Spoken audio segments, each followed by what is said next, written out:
Once again, the good folk at Lucid Eye Publications have approached me to review their work for their role-playing game of Immortal Beings of the Land of Eas, a game influenced by the poem Erlkönig by von Goethe, that encourages reflection on what it means to be fey and without death, save that death that is brought to oneself rather than occurring naturally. For more on this game, please check out Lucid Eye's website and my own review of the game itself. Links in the description.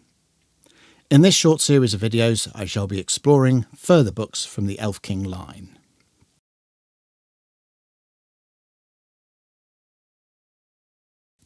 As the name suggests, the Book of Encounters is a compilation of 18 complete encounters of various natures, 10 inspirational nuggets for game masters to build upon, a series of random tables, a short section expanding on the hunger and dark glare concepts, and 6 pre-generated characters for use as player characters or NPCs.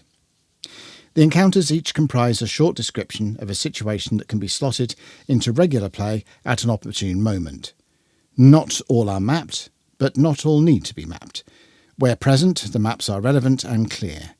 Not all encounters involve creatures or other beings. Some encounters are with locales of a particular nature, such as the blue pool, or an object, which may have further ramifications for the characters, as in the hollow tree, or even a particular phenomenon, such as the psychic storm. Of course, many involve monsters and beings that may need to be overcome. A white worm, a demon, a beast fey, and so on. All of the encounters may be used as side treks, scenery, or even part of the greater focus of an epic tale. Statistics for creatures are included where necessary within the encounters, but this section, and the book in general, includes a minimal amount of such things.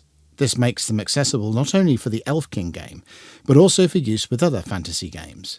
Of course, where the themes of Elfking permeate an encounter, an effort may be required to handle that within the scope of the different game system, but the potential is there. The nuggets are each presented as a paragraph or so, outlining an idea that could be inflated into a more detailed encounter or adventure. No statistics or maps are provided for these nuggets. They are simply thumbnail sketches of ideas to inspire a game master's imagination. The short page of rules additions expands on a couple of interesting concepts. While these are listed as additions and clarifications, they are more clarifications of concept than anything mechanical. The hunger is, essentially, the desire of one who does not need to consume. Consumption and destruction purely for the sake of it, rather than of any physical need.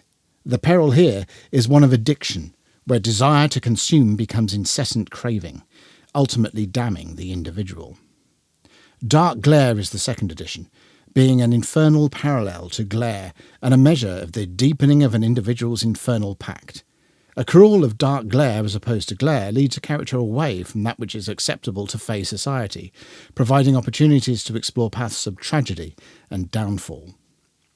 The random tables are of various use. 100 items for a sanctum assists in fleshing out a fey's sanctum, or adding esoteric objects to similar chambers. Name lists for trolls, elves, mortals and pale witches also appear here. Name lists are always a godsend for the harried GM. Finally, a random generator for spell lists encompassing spells from the core game and from the Lords of Eas supplement is included. The book itself is 44 pages, including cover art, using the same evocative art style as the core book. The text is clear and well written, using a vernacular that echoes the game's themes. A great addition to the Elfking line, and I can also see this, as I mentioned, useful for other games. Some of the encounters would feel at home, more or less, within Dungeons & Dragons, Call of Cthulhu, particularly the Dreamlands, and others.